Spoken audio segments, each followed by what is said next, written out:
Hello and good morning. I hope everyone's well. Good morning, I guess. Good morning, afternoon, evening, night, whatever, wherever you are and whatever you're doing and whatever time of day it is.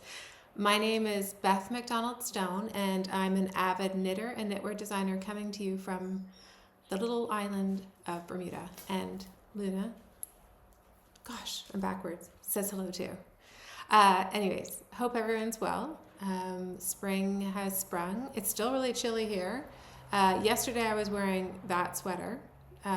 Today I'm wearing a summer outfit because I really wanted to show off the summer tee, and I had really thought that it would be warmer this time of year, but it's not. Really strange.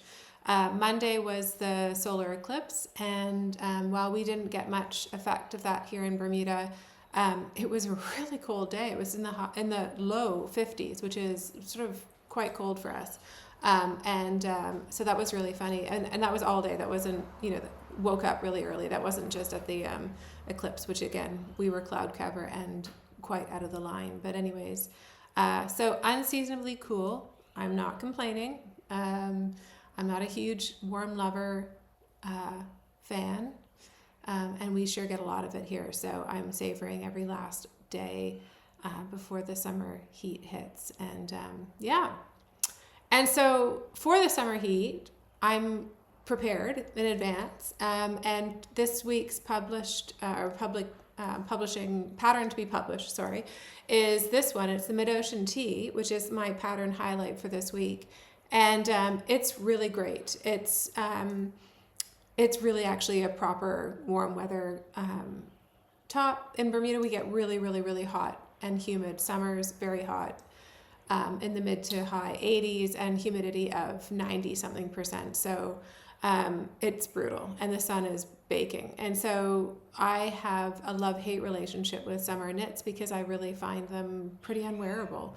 I can't do anything with any mix of wool. It just won't work for our heat. And finding that perfect summer cellulose thread and weight and everything like that is really difficult. But I really like, this is Antigone by Durham Natura, the yarn, and I love it. I have to say it's a great, great, great summer weight yarn. So 2 thumbs up there. This is a really simple design. Basically it's a raglan construction, and I just used the lace motif. So this diamond lace motif. Woo, gosh, I really shouldn't. Oh, look at myself. So this lace motif here to create, to expand and create the raglan shaping here. Looser sleeves because I get really hot. Knit whatever length you want.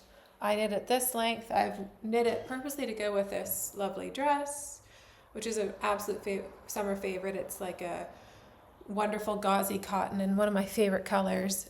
So yeah, you can see a bit of it poking out the top, which I really think is pretty as well, and the buttons coming through. But yeah, so this is called the Mid-Ocean Tee. It's kind of an argyle pattern. My bracelet just caught on it. It's an argyle pattern, and argyle patterns always make me think of golfing classics. In Bermuda, a big golf course is called the Mid-Ocean Golf Course. We're in the middle of the ocean, Mid-Ocean Tee. Another big golf course that I was going to call it was Belmont, but Belmont also I think there's connotations of horse racing, the Belmont and stuff like that, so that didn't seem right. Although the Belmont golf course is very close to me here. Mid-Ocean Golf Course is at the other end of the island, on the eastern end of the island, and I'm kind of middle to west. But it's a classic. It's a very famous golf course. I don't golf. I hear it's good. My husband's family are all big golfers. They like Mid-Ocean. They like Belmont. They like it all. Port Royal. Anyways, Mid-Ocean Tee. I'm on a tangent. There's a lot of amazing test knitting knitter projects on Ravelry. I hope you check that out. Yeah, they're really great. One friend knit it with long sleeves. It looks amazing. She's in Bermuda too. And with the unseasonably cold weather, I said that's perfect for this time of year. Another person did it in like a color gradient. It's really beautiful. And then there's tons of others amazing in cellulose yarns and also protein yarns. So everything from cottons and linens to wools, etc.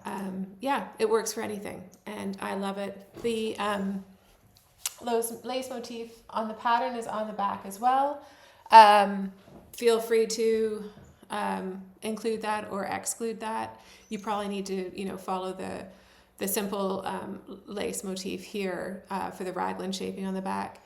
One of my test knitters and my lovely translator Isabel, she knit just a little tiny diamond alone on the back and everything else in stockinette, and that's really beautiful. You can see that through the test knitting on Ravelry. So that's really amazing. Other people, the one who did the color gradient did it in a solid back just to really, so you could really see the colors in the yarn to highlight that, and that looks amazing too. So lots of options, customize it, crop it, lengthen it, sleeves, no sleeves, super easy, really fun. And it's really nice to have a little something in the pattern to keep you going. I love stockinette. I'm very happy to go around and around and around, which is great because I've done so many in the Bermy Basics. But I do also really like something with a little bit more to it to concentrate on. And this just offers that. Oh, here comes Luna again. She's busy. So this offers just a little bit of something to do. The knit that I just finished here offers a lot of something to do, which I thoroughly enjoyed as well. So yeah, I guess I'm a happy knitter. Yay. So mid-ocean tee, I knit mine in Dream Natura, Antigone. This is color Cypress. The stitches are 21 stitches by 32 rows in the pattern. Really simple. So, DK weight. I do find that yarns that are cellulose, cotton, linen, silk, which isn't really cellulose, but anyways, that sort of yarn, it doesn't bend the same way as wool or that kind of yarn, protein yarns.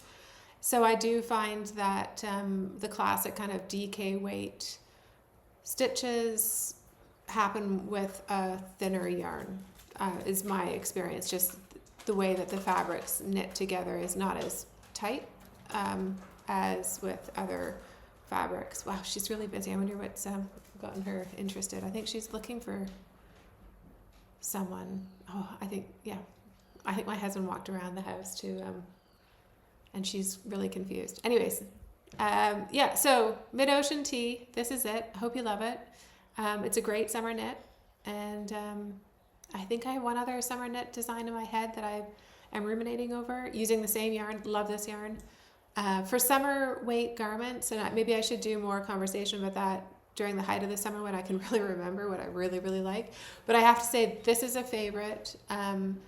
And I've got a couple other favorites, and I'll go more into detail at another time, but I really also love, the Sandnes garn, Lena. She's thirsty, sorry, hope you don't mind. The Sandnes garn Lena, so there's tin Lena, tick Lena, and then just Lena. So it's like a thin, which is fingering weight. Lena proper, I think, is worsted weight, and tick Lena is a Aran bulky. Those are great, and they wash up, and they don't make you feel hot. Okay, Lynn, there's no more dinner left. Sorry, she's hungry, I guess. We went for a nice long walk this morning. It was really beautiful today. So, so I do think that this Antigone and Lena, and there's a couple other sort of silk ones that I really like too. And maybe we'll talk about that in the height of the summer when I'm really feeling the heat and can really give good criticism or good suggestions there. So that's that. Mid-ocean tee. The other thing that is just off my needles is the Eurus Sweater, which I took a lot of time discussing about casting on, and I finally did. It was a great travel knit. I don't like to design when I'm traveling because it's hard to make notes, and I don't, and then I get confused. So it's really nice to work on someone else's design. This is a lovely one. It's all over cable work, as you can see. It's boxy, as you can see, so you can see that it's quite wide here. It was perfect. It was perfect for, the long flight. We went to Germany, so from Bermuda to England is our first leg. That's through the night, so I slept. But coming back, you have this sort of 6.5 straight hours to knit. And then I like having something a little engaging mentally in a hotel room or something like that, which this was perfect. So I'd wake up a little early to get some knitting or stay up late a bit just to decompress in the day and knit on that. I really enjoyed it. I have, it's a great knit. It's a really simple concept. It's basically going from a sleeve, and I believe it's this sleeve, across. You, then this is done in the round, and then you make it flat, so it folds open like this, and you cast on for the front and the back. You work that across with neck shaping, and then rejoin in the sleeve and finish the sleeve. So it's a really simple concept, and the great thing is once you get the cables patterns established, that's really easy. There's just one small change in the middle where this direction starts to go in that direction, and that's only here and here, similarly on the back. I'm very pleased with it. I have given lots of thought on what I liked and what I didn't like about the pattern, because I think that's really important for a pattern writer to work with other people's patterns and also sort of decide what you think works and what you think doesn't work. So I've put a few notes down just to discuss and also to hopefully help anyone else. And I will copy and paste my thoughts into my project page, because I do want to remember these points. So I used, and I've got all the yarn here, I used the Isager Eco Soft.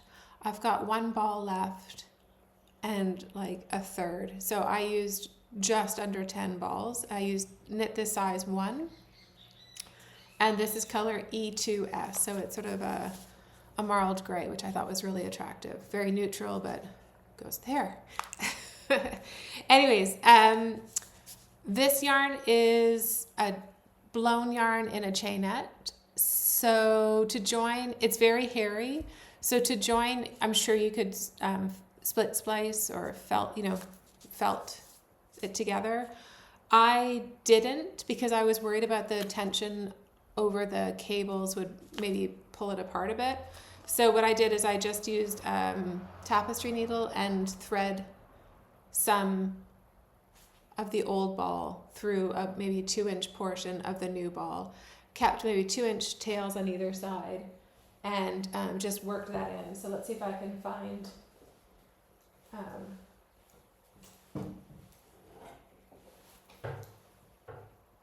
drawing. Gosh, there's so many drawings and I can't see them now, which is really, really funny. There are so many drawings. There's 10, and I trimmed them quite significantly. So you can see maybe here there's 2 little tails that I've just trimmed off. You just force the ends onto the inside. No big deal. There's the back. There's a split hem. And a little bit of, it was very interesting, there's a little bit of, there's a little bit of short row shaping in the back part, which I thought was really interesting. And I knit everything to pattern because, again, I want to learn. So you can see the split hem, and you can see a bit of the short rows into the hem, which I really like. My dress form has a heavy lean forward or back, whichever she's feeling. So it looks a bit strange that way from the side. So joining the yarns was really great. I've got a little bit left. I'm going to hopefully knit a hat from the recent 52 Weeks of Accessories book that inspires me. I never wear hats, but it looks like a fun knit, and maybe I will wear it. So giving this pattern a little thought, I found it very wordy, a bit on the verbose side. That was not helpful. And I thought it was kind of, actually the amount of words made it actually kind of confusing and unfortunate, because it is really such an essentially a simple concept.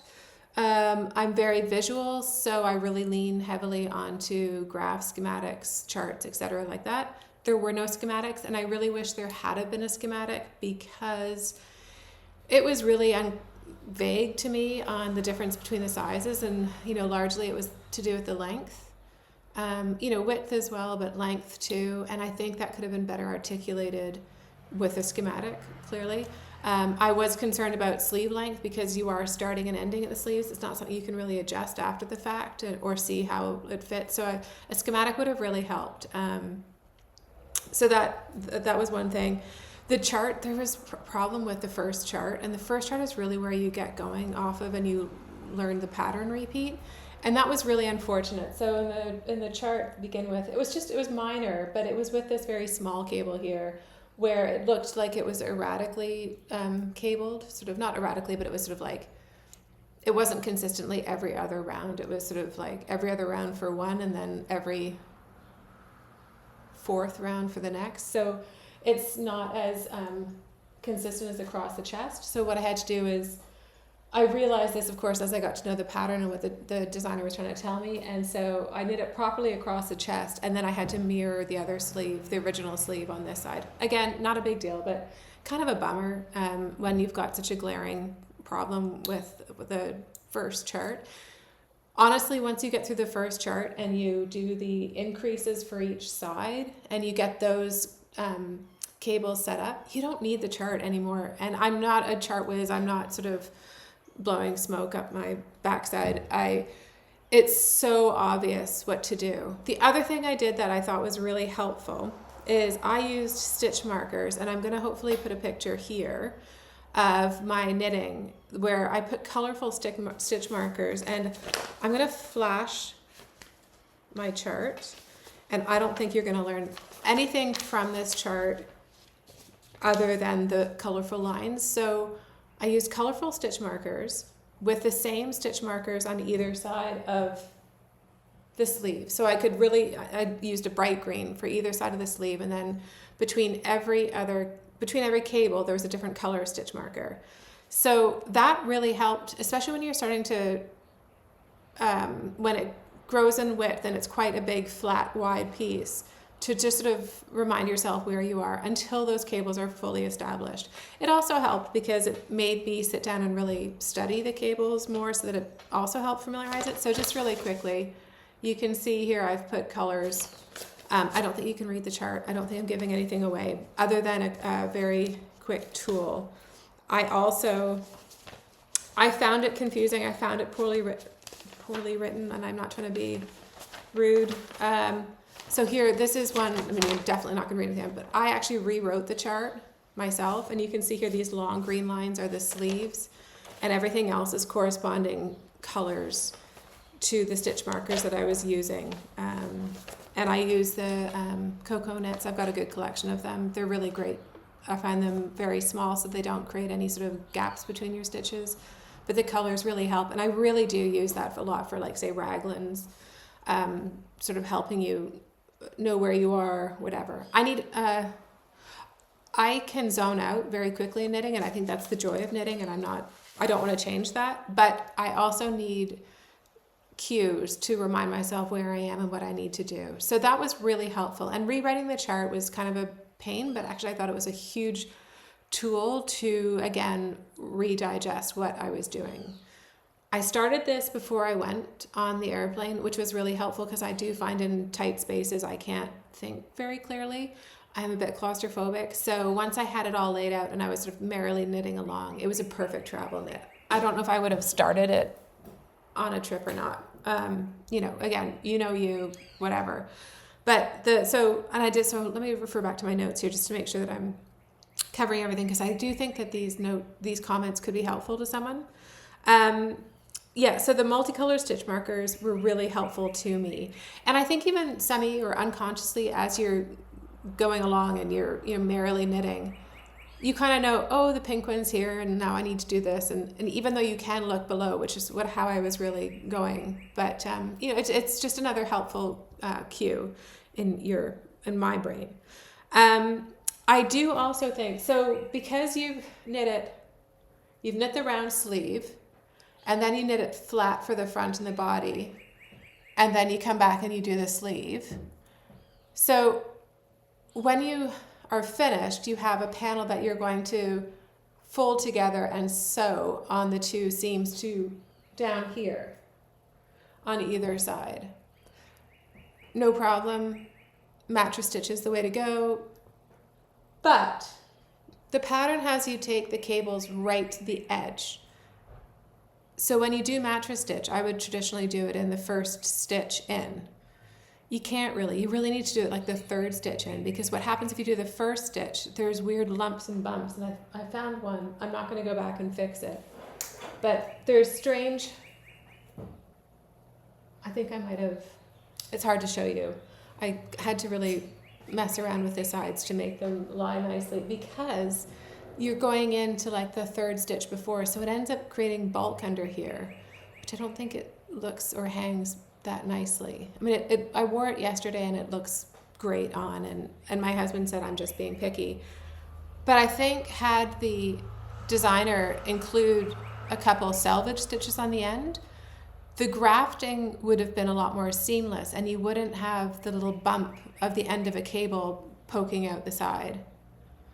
And you wouldn't have to go in 2, 3, 4 stitches in to avoid that. You would have a very minimal grafting seam, and the cables would have gently terminated before that, which would still give the look of them working into each other, but you wouldn't have like knobbly bits like this that poke out of the seam, if that makes sense. So to me, that was just something that one little step of adding, I would say I would put 2 selvage stitches at the end of every row would be really helpful and would really clean up the finish work. Yeah, the error in the first chart for the first sleeve, that sucked, and that was in the where they have it in red highlighted as the repeat. It wasn't the repeat. The repeat should have been up a little higher. That really kind of bothered me. I really like when I am working off of someone else's pattern, is literally that's my pleasure time, and I'm just not, I like mentally will check out. I'll check in to follow the pattern, but I want to mentally check out on making design decisions. And I know that's kind of fraught because we all have to make design decisions. I mean, of course, I'm, sleeve lengths, body lengths, and stuff like that I'm concentrating on, but, little details. And so when these when there's errors like this, it bothers me. But then I make errors too. I'm absolutely not perfect, and errors still pop up after my writing, tech editing, test knitting, and when I've been, even having the patterns translated, my lovely friend Isabel has found even more errors. So errors happen. I totally get that, and it's not a big deal. But big ones to start with sort of suck. Because it's sleeve to sleeve, you start with a cast on for the sleeve and you bind off, and so you want them to be quite similar. My favorite cast on for something like this would be a German twisted cast on, and so I didn't really go in with a game plan and just knew that I could look up something that is complementary, which I did on this sleeve. They're quite similar. I'm loving it. And so for the bind off, which I ended up doing not only on this sleeve, but the hem and the collar, which is done after. Both, the hem and the collar are done picking up stitches. I used and learned the modified Icelandic bind off, and that was really cool. I will definitely continue to use that. So I found that instruction on Google through Strands of Life, and I just really liked it. You just basically knit a stitch, slip the second stitch purlwise, pass the knitted stitch over it, and then put the knitted stitch back again, which you re-knit. It's like a 3-step thing. I really like it. I think it's a really lovely finish. It's not overly stretchy, so if you really wanted a stretchy, I don't think with a split hem you need to have a super stretchy, but it's neat and tidy and quite crisp. I didn't even do the knit 2, purl 2. I just did the whole knit across the bottom. I like it. I think it's great. So the modified Icelandic bind off, really like that. That was a good lesson. With the cables, I originally was not using a cable needle to do it. I'm very happy to knit cables without a cable needle. I did find that because this yarn is so hairy, can you see that? And the actual central yarn is quite narrow relatively, even though it sort of fluffs up and creates the appropriate gauge. It's very light, and that's what I was looking for. But because of that, the yarns were getting muddled and not sitting clearly on my knitting needles, or not as clearly as it would when you use a cable needle to place it. And I found that I was losing stitches, especially in here. I did a lot of ripping back, but because it's so hairy, it's really hard to rip back. Once I found there was an error in this, I knew I couldn't rip that because it really knits together to fix that whole column. But I did, I ripped back in some parts, like 12, 13 rows, but you're kind of tearing the yarn a little bit, like you're tearing the hairs a bit. So the cable needle was important for me for this yarn, and I think I'm turning into a bit more of a tighter knitter. So cable knitter, tighter knitter, very hairy yarn with a small central core. And that kind of, I thought, was a bit of a bummer at first, but to be honest, I got really fast with that, and the cleanliness with which the stitches lined up using the cable needle gave me such a thrill to knit with that I was very pleased. I mean, it was, a total joy to knit. I really enjoyed the cables. I didn't tire of cables. I really thought going into this, I'm like, oh, this is going to be fun for like a bit, and then I'm going to hate it. I actually really enjoyed. I remember doing my last cable round, and I thought, I could keep going, which I really didn't expect. So a win, a real lot of lessons for me as a pattern designer. I know that Helle from Denmark, who has another podcast, and I can't remember her podcast name. It's very Danish Musings, really great podcast, Helle. She does a lot of testing for Aegyoknit. So this is Eurus by Aegyoknit, Danish designer. So Helle is doing a lot of testing for her and helping her with the pattern clarity. And I think this predated this design. So I would imagine the other Aegyoknit's patterns are maybe more succinctly written. I'd be very willing to try them. Really appealed. The design, the aesthetics are absolutely lovely. But just a few little things to keep in mind. And like I said, I will make sure I put that down in my Ravelry notes, because I know a few people that I've chat with on Instagram said that this will be their next knit, and I would highly recommend it. But just, if just a few tips before you venture to, avoid any confusion, unnecessary confusion. So that's it. So that's the Eurus sweater. The other thing I finished on the trip, so I had this kind of more complicated knit, but I needed something, and I wake up early and I'll go and traveled with my son, my 16-year-old son. I'll get dressed and go down for breakfast and give him the hotel room so that he can do his thing, just, a little privacy. This was too complicated to sit in a breakfast room or cafe or something like that. So also just too complicated for on the go, like on a shorter train ride or, whatever. So I cast on socks. I had been planning on doing a design with socks, which I'll talk about again later, from another pattern, just using another motif. But as soon as I got to the airport here in Bermuda, I just knew I just needed to go around and around and around. So I just went around and around and around, and I knit this tube. I knit a tube, I think 8.5 inches plus 1.5 inches for the cuff, and then did a simple toe, and then cut in heel, which I did when I got home, the heels for both of them. But this was just a joy to knit, and I just literally was going around and around and around. So, on one of the airplanes, the seats were rather tight and close. This is what I sat and did too. It's ideal, so I don't have to move around. I really am a bit claustrophobic, and I find with sort of tight spaces, I'll put an audio or something on it. I just don't want to move at all. So vanilla socks, afterthought heel. I haven't done many afterthought heels. I usually really like the heel flap and gusset. I find that really fits. But to be honest, I really like this, and I will definitely do more afterthought heels. I did 3 rounds before the heel decreases, and I might do a few more in the future, but otherwise I actually think the fit's great. I liked the ease and the simplicity, and I'll definitely do that again. The yarn I used for this is one of my absolute favorite yarns. It's from Beautiful Knitters in London. Ooh, there we go. And it's called their Belgravia base, which is named after an area in London. And this one's called Blueberry Fields. So it's lovely. It's a sport weight. And I still did 64 stitches on a 2.5. And love it. I love the stitch definition. The color is great.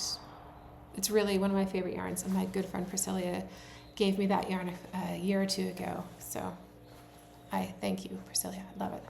So that's that. So that is what I've finished. Really fun, kind of monumental. I love a few projects that align with a trip or something that happens in your life. That's really great. So what am I working on now? What I'm working on now is my very last Bermy Basic sweater.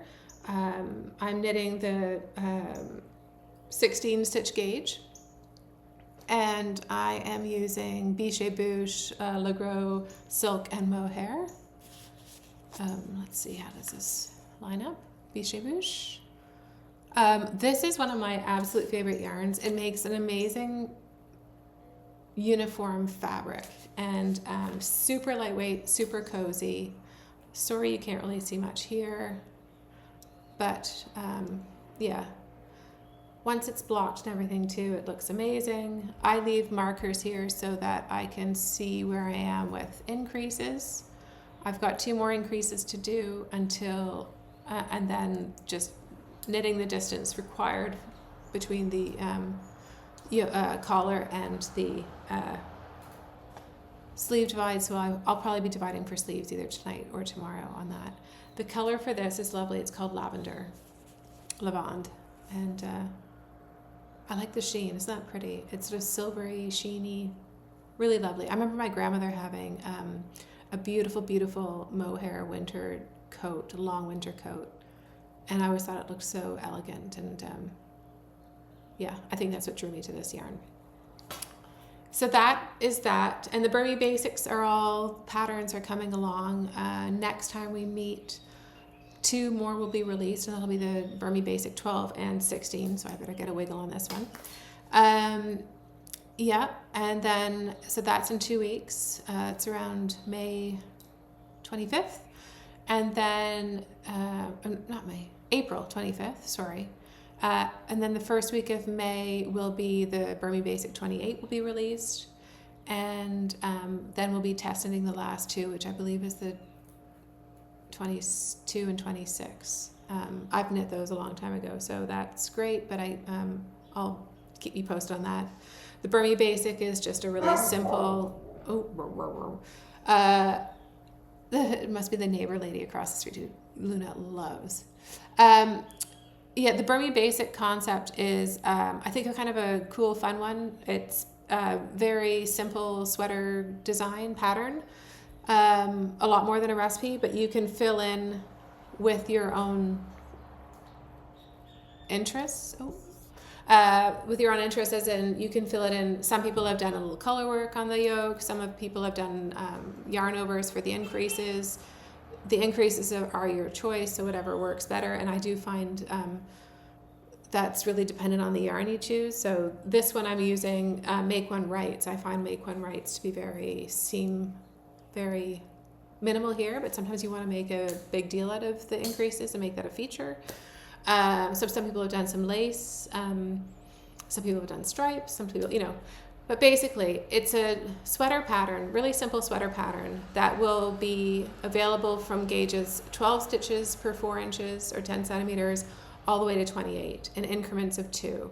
So the concept is, if you fall in love with yarn at a yarn store, online yarn festival, never fear, you always have a basic sweater pattern to rely on.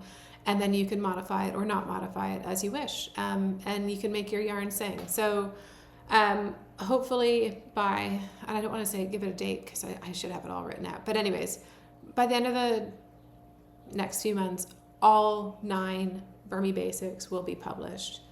and I'm really excited about that. It's been something I've been working on for over 2 years now, and it's great. It's really fun. It's the basis for a lot of my other design work.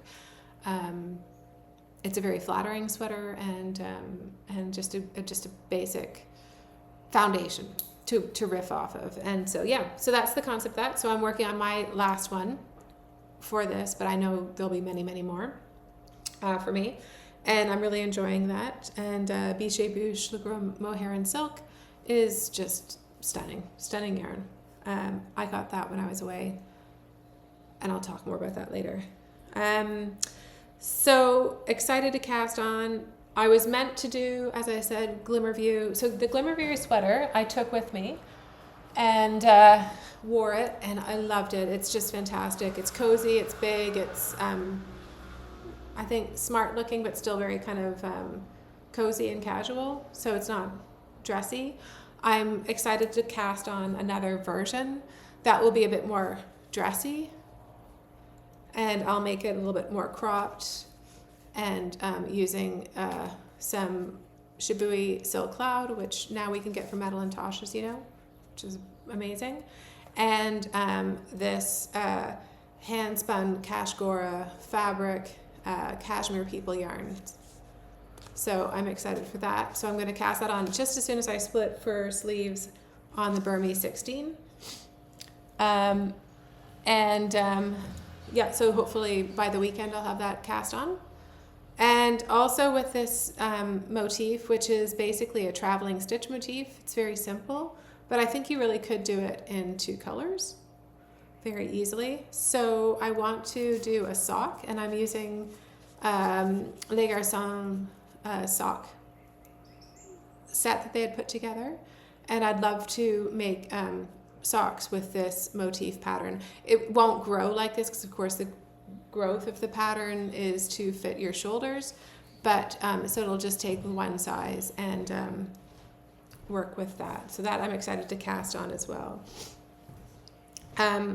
Upcoming designs.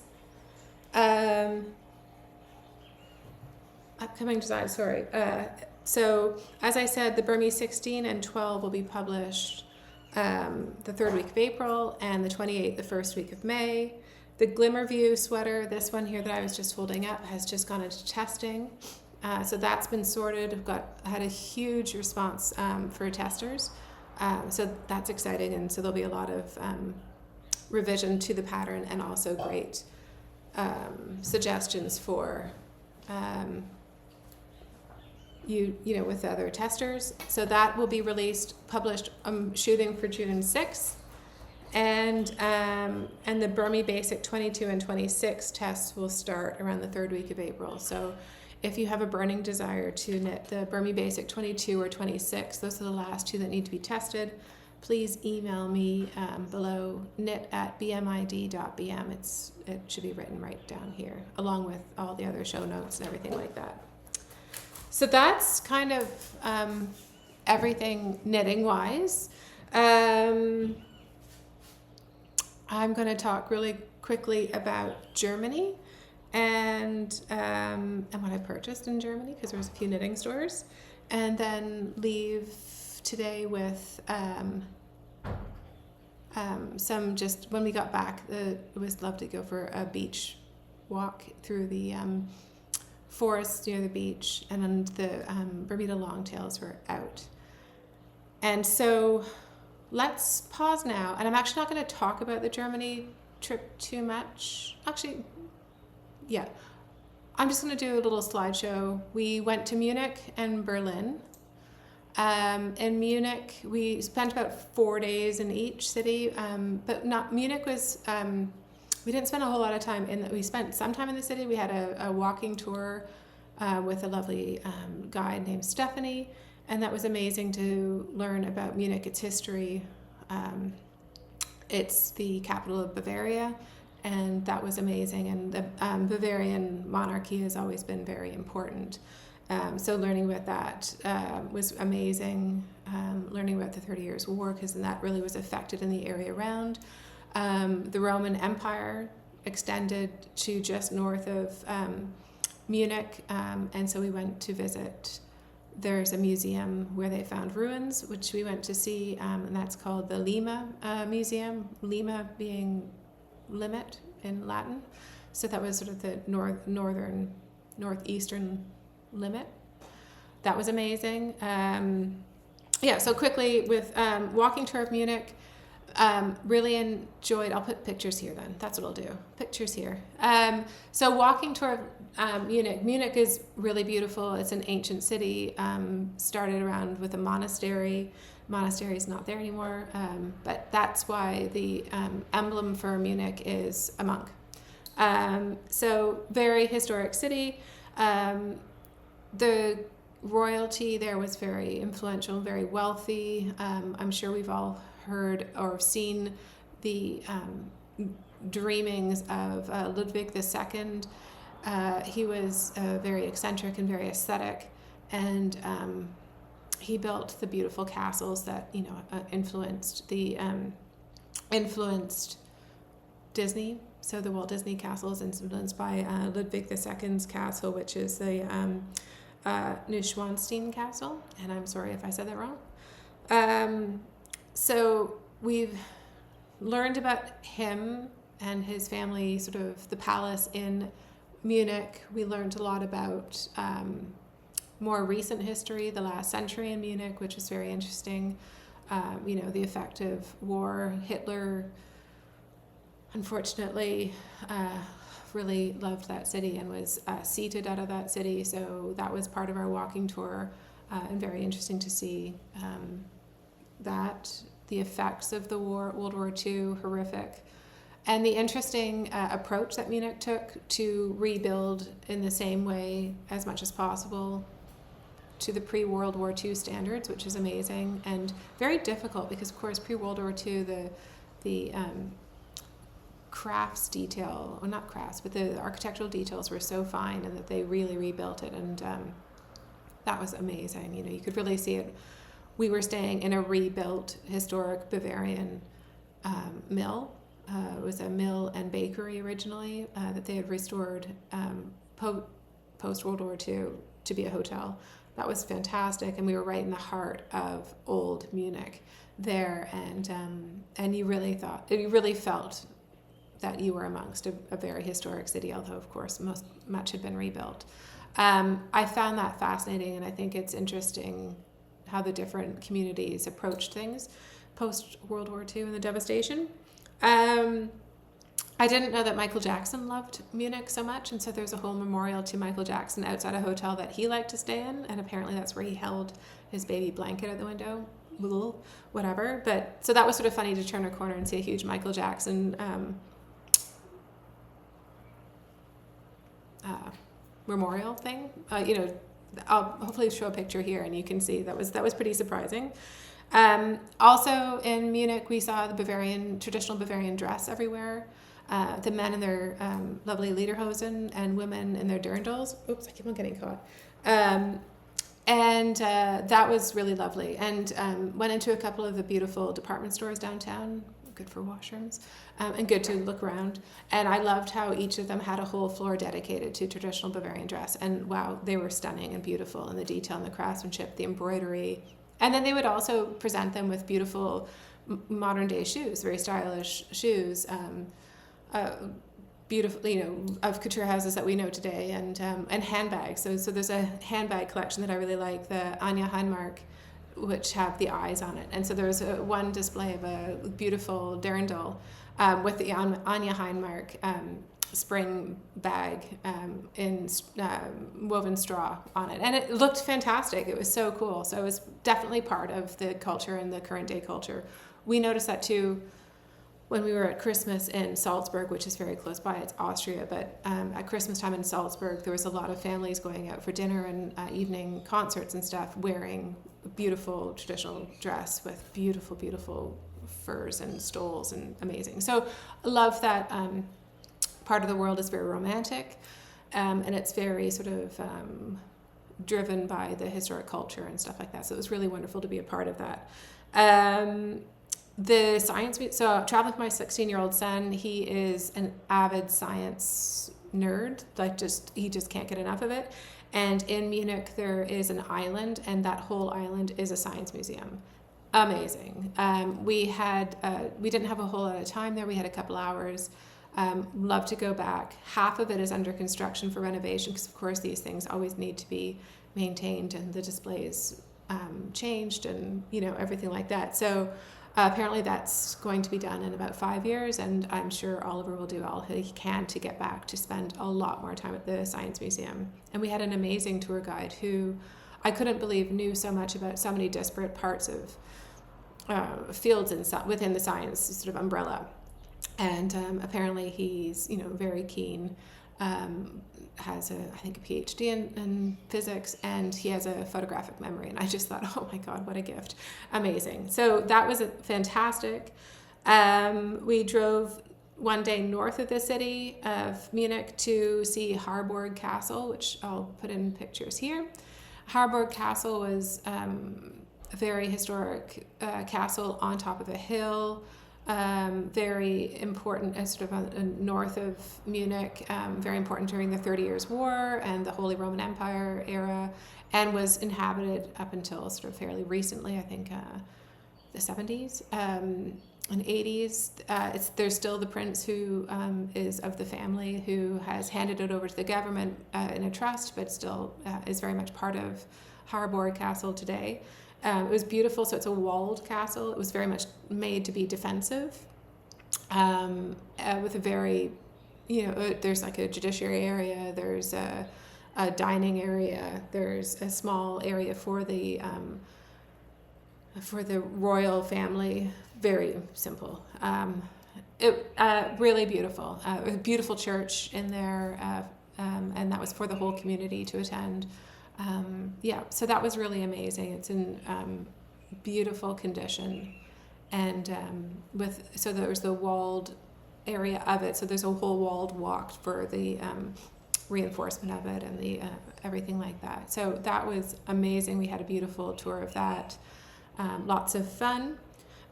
We also went to a small walled city north of Munich called Nordlingen. And Nordlingen, again, is a walled city, dates back to the 800s, and is still, was rebuilt a bit. It was affected a bit by World War II, but was rebuilt. But it is still currently within the walls. I think there's 8 tower gates to enter. There's a fantastic museum in one of the towers in the wall. You can walk the wall because, again, there's a perimeter for defensive, historic reasons. And the buildings within Nordlingen are really stunning with all beautiful gables. Nordlingen itself, they found out it was in a natural bowl in the earth, and they found out that it was a meteor crash historically. So that is why Oliver knew about it and wanted to see this site. It's also, I think, part of some, what do you call the comics, video comics from Japan? It's the location for some comic from Japan that Oliver follows too. But anyway, so many, many, many thousands of years ago, a meteor crashed and created a bowl, which is what they used to make Nordlingen, the site of it. And it was, again, very influential in the 30 Years' War of the area. So really very, very beautiful to see, very beautiful to walk around. Nordlingen was originally a city that worked on the textile industry. So it was basically a textile trading spot. They have a very big building right beside the city hall and the cathedral that is sort of this long, very big rectangular sort of fourth floor building that was, the top floor was made to trade wares and meet with your different dealers and stuff like that, make your trades. The second floor was a big ballroom to dance the night away, and then the ground floor was tradespeople. So that was really neat to be in a place where the historic economy was for international or regional trade on textiles. So, very interesting since we're all knitters. Very cool. So that was Nordlingen. And then the Lima Museum, which is the Roman ruins that we found. I didn't take any photos. It was beautifully done. A lot of, obviously now with AI and computer graphics, people are doing great recreations of the remains that are left, and that was just stunning. And really, you really felt that you were back in that settlement. That settlement was very big. It was about a kilometer away from the line itself. So the fortified line, where I think it's I think it's 40 feet or within visual distance. There's different towers along the Roman border historically that were guarded, and then there'd be a community center set behind. And this was a very large community center town with all sorts of the people that needed to facilitate soldiers at a line. So there'd be, their families, there would be the bakers, the shoe manufacturers, there would be everything. So they talked about everything from plumbing and waste, which was really quite sophisticated, to the bathhouse, which would be a very important part of any community in the Roman times. They had great, what do you call it, when cut down the center of how they would create walls, sort of the foundations of that, sort of the plastering. A lot was done out of stone, so their stone technology was a lot more advanced than the Dark Ages, which followed. So that was kind of, amazing for the time, still amazing. How the roofs were created, how people lived. That was a really great. It's kind of out there, and it was a really cold and windy day, but so worth visiting. And I know Oliver loved it. So that was the north of Munich. We also went on another day we went to the east of Munich, which is towards the Alps, and that was a great day. We stopped in a small town city called Oberammergau, and they're very famous for the sort of Bavarian style houses, again with beautiful gables and a lot of the trompe-l'oeil paintings. So just beautiful handmade paintwork or hand-done paintwork to illustrate the use of the building or to just beautify the building, et cetera, et cetera. So I'll hopefully again show you pictures there of Oberammergau. That was really very lovely, and that was sort of just inside the Alps. We also went to a monastery called the Kloster Ettal, which is absolutely stunning, just in a valley. They are beer manufacturers. Everything was beer manufacturers and around Munich, and in Munich, Oliver loved it. He had a good time with that. But so he also bought some of the monks' holy beer, and that was called Kloster Ettal, and that was beautiful. They have a very Baroque cathedral inside, just absolutely stunning.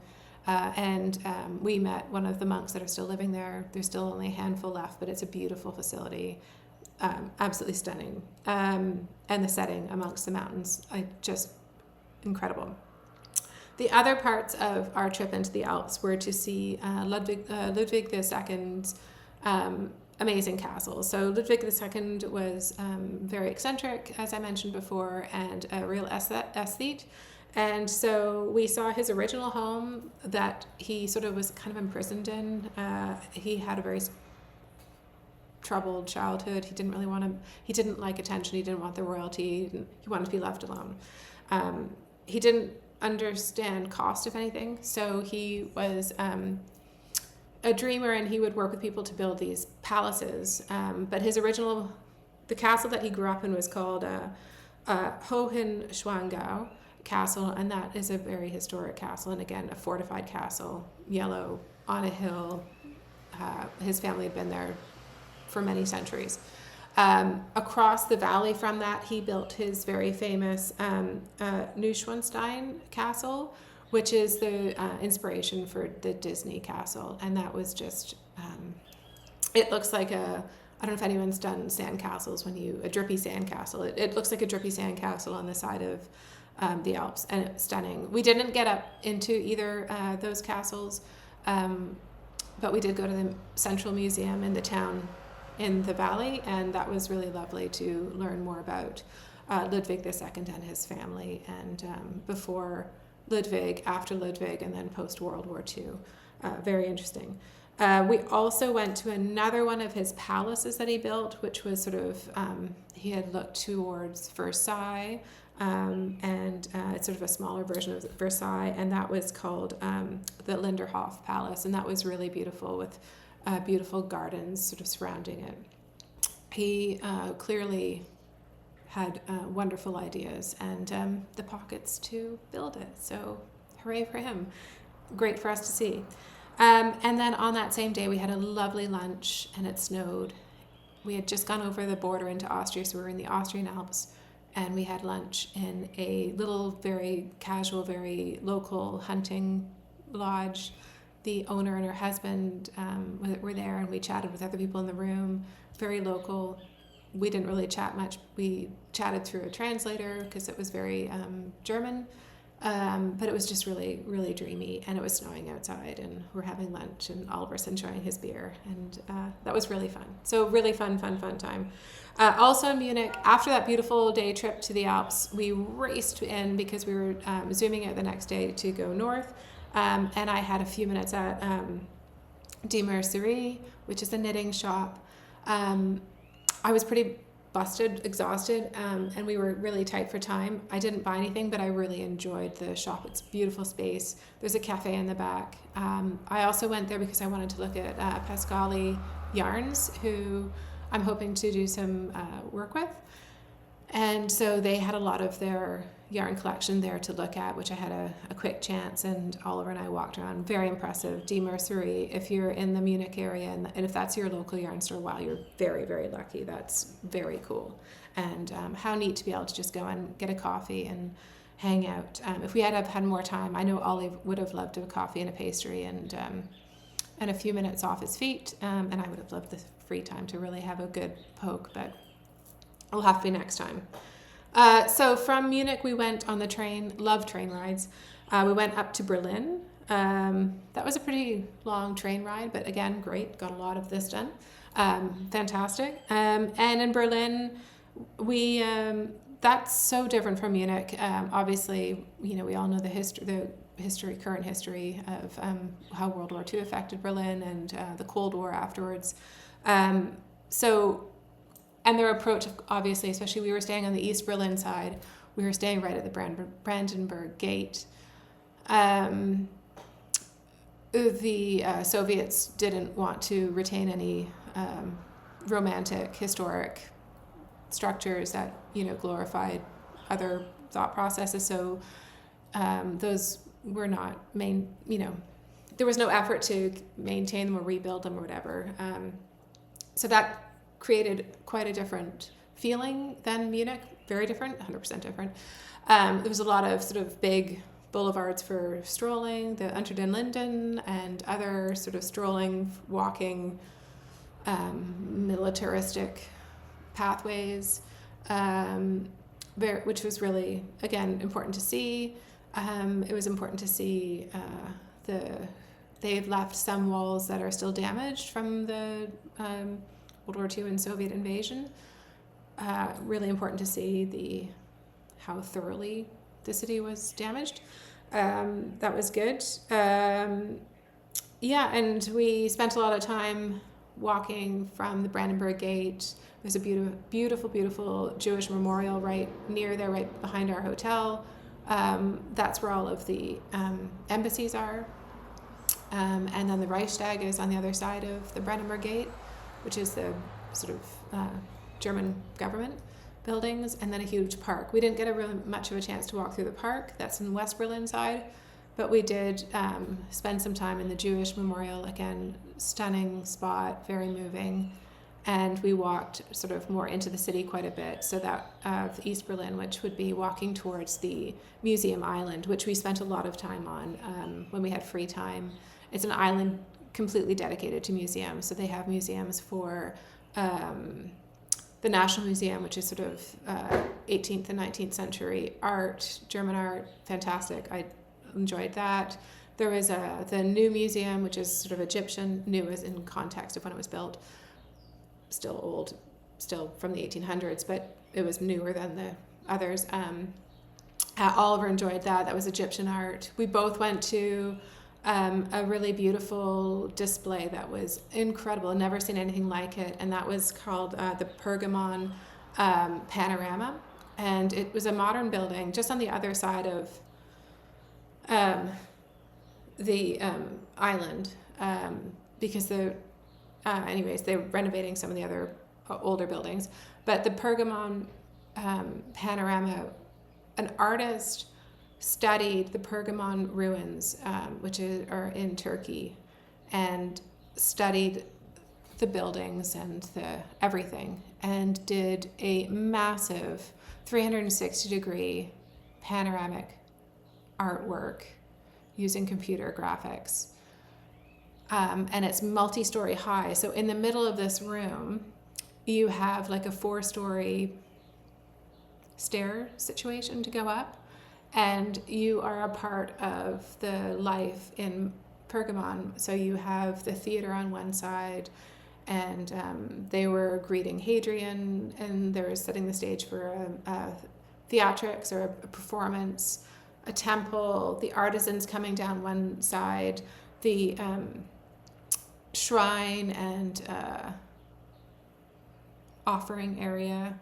And then behind me here, if this was the 360 degree, behind me was the views of the hills out from Pergamon. And that was so moving. And they had lit it in different ways so that you would cycle through the hours of the day. And it was, again, just so effective, sounds around you. And you really, again, felt like you could experience what it would be like to live at that time.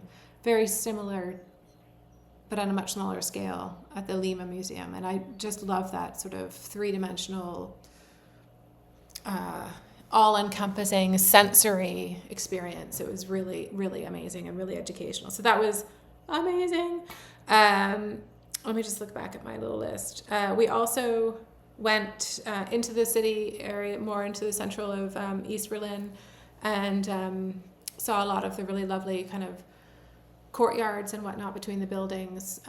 Talked about what it was, stories in the last 100 years, and the beautiful graffiti that's up since. Seeing different stages of efforts and energy put into the areas to reconstruct. That was really interesting. Lovely cafes hidden in these courtyards, and in one of the courtyards is a really amazing yarn store called Yarn Over Berlin, which I went to twice because it was so good. And I had the time and the space. I wish I had more time at D Mercery, but I actually had more free time in Berlin, and so went into that and did quite well. I'll show you that after. So Yarn Over Berlin, fantastic, fantastic, fantastic. And again, in that sort of area of Berlin, very walkable, about 35 minutes from our hotel. So I could kind of, if I had a few minutes, run over there. Also, we went to see the East Berlin Gallery Wall, which is sort of it's a mile-long wall remnant of the Cold War wall. And when the wall came down, didn't come down, but when the East and West were joined, artists came that summer, and it was apparently a beautiful summer. So I think it was 1990 or 1991, the summer of, and painted on the wall. And it's become quite a beautiful art gallery. The paintings have been maintained over time, and they're just stunning. So I'll include some pictures of that here. Very historic. There's the kiss that everyone will have seen. That's very monumental. The car busting through, so it welcome to the West, but I think they've changed it now to say welcome to the rest. Very very interesting. That was really moving. So we started at one end and walked to the other and caught a tram from there. The subway systems in both Munich and Berlin were amazing. Oliver loved them. He loves subways. He loves public transport. So he had it sorted out, and we just went everywhere that way too. I like to walk, but he liked to explore that, and that was really fun.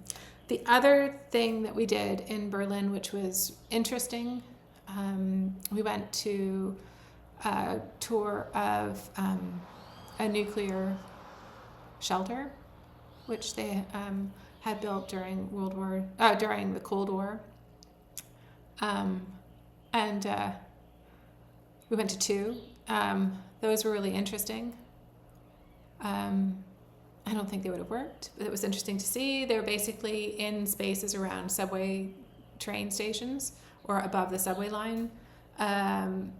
Everything was still in place from when they walked away from it. Everything still worked. Everything was sort of demonstrated.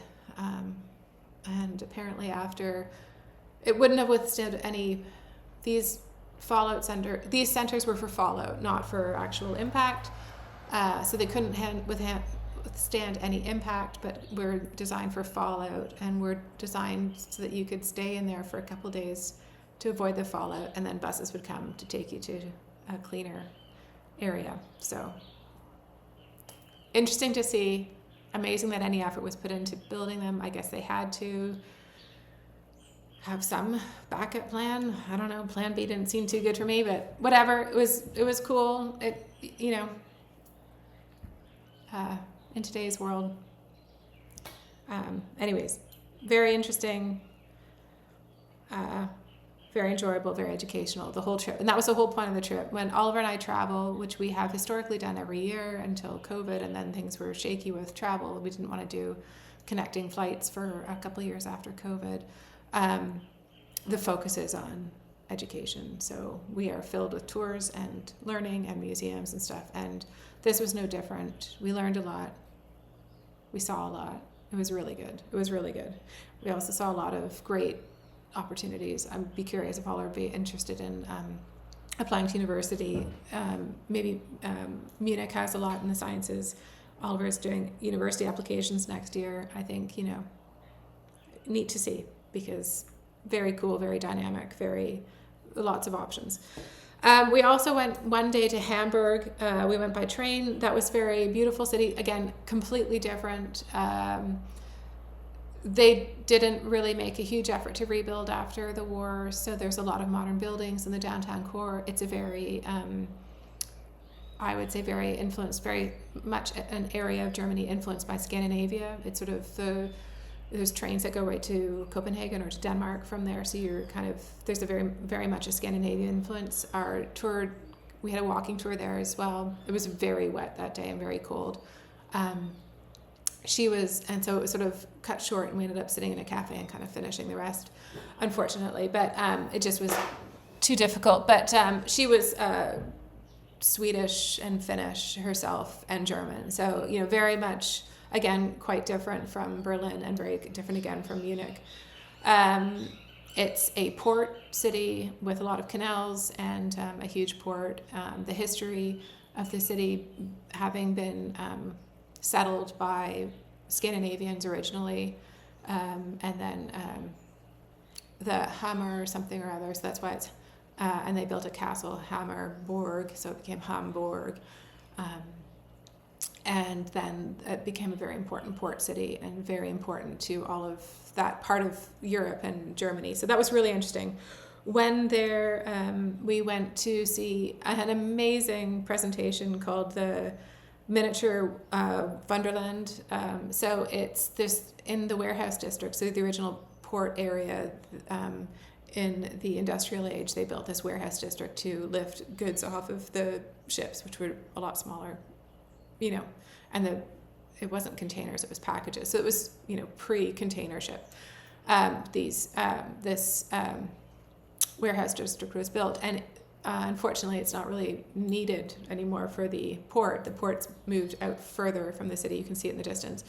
And so these amazing, beautiful warehouse spaces are up for use. And a very big part of it, or a big part that I saw, was this miniature Wonderland. And it is just a train miniature aficionado's heaven. My father would have loved it. It was just rooms and rooms and rooms of electric trains and miniaturized everything. They had the Berlin airport, and they had a plane taking off. That was very cool. They even had something, I can't remember what it is. They had like the Swiss Alps, a section. They had Las Vegas, a section. They had a section of South America, a section of southern Italy, and Rome, they had the German Alps, so they had the Ludwig II's castles shown, all in miniature with lights. And again, the overhead lights would come on, dim, and come up like the times of the day. So it was very, very cool. And that was really, really, really neat. Yeah, so then after Hamburg, we came home and got our bearings. So in Berlin, I did do a little bit of shopping like I said, I had some free time and some mental time.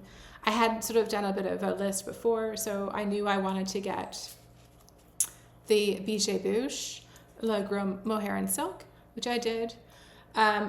Jeff my husband would really like a natural colored sweater. So I knew I wanted to get the Gilead from Durham Natura color Bolium. So that'll be nice. I still have yet to work on what kind of sweater. I think he's come down to he just really wants a simple raglan sweater, maybe fisherman's rib. So that's easy. I'll work on that eventually. Also loved this Ushitita. I just thought that was really fun. I don't know what I'm going to do with that, but that's really great. As I said, I love Antigone from Durham Natura. So I bought another sweaters quantity in this color, which is, I think, graphite. Yep, graphite. Beautiful. And I bought 2 other colors to go with it. And I have some left of the color I'm wearing. And I have an idea in my head for this is my second summer knit that I want to work on soon. So that's coming up. And I bought one other yarn because I also traveled with my sweater, a really old design sweater. It's a bit wrinkly because it came out of the suitcase. And this is called the Hanging Leaves. And I was thinking I'd really like to knit a summer version of it out of the Durham Natura Robinson color Loutre, Loutre, and that lovely silvery gray. And this is 70% wool, 28% recycled cotton, and 2% other recycled fibers. They had a little swatch knit up with this, and it was just lovely and drapey, and I thought it was really beautiful. So that was great too. So yeah, so that was our trip, what I've been working on, what's coming up, a lot of knitting, having so much fun with it. Hope you are too. And I will leave you now with just 2 short videos of a walk that Luna and I made along the South Shore beaches. There's kind of like South Shore beaches and kind of a semi-forested sort of beach dunes section. And now in the year, I'm not allowed to take Luna on the beaches. She's not a huge water lover, so it's not really any problem, but we are allowed on the beach dunes and the paths behind the beaches. And so we enjoyed that this weekend. And I tried to include the audio, so I probably won't put music with it because I'd love for you to hear the sound of the squawking Bermuda longtails. Bermuda longtails are an endemic bird here. They're very special. They're white with a lovely white long tail, and they live in the cliff sides of the water, the sea, so that you can see them flying in and out of the cliffs, and they're stunning and beautiful, and the light just shines off them. So I hope you get to see some. There might be just little white dots. I'm really sorry. They're small and they move fast, but I'm sure I'll do more on the Bermuda longtails and talk more about them with better images another time. But in the meantime, it's their heyday. It's spring. They're happy. They're out. They're flying around the coastal areas, and I'd love for you to see them. So until the next time, happy knitting. I hope everything's well with you. I hope you're enjoying spring if you're in the northern hemisphere, or enjoying the cooler weather of fall in the southern hemisphere. Some of my test knitters are from the southern hemisphere, and I hear they're this 1 or 2 ladies are very excited about woolly garments and getting back into that. So hooray for that, and happy knitting, and I'll see you in 2 weeks. Okay, bye.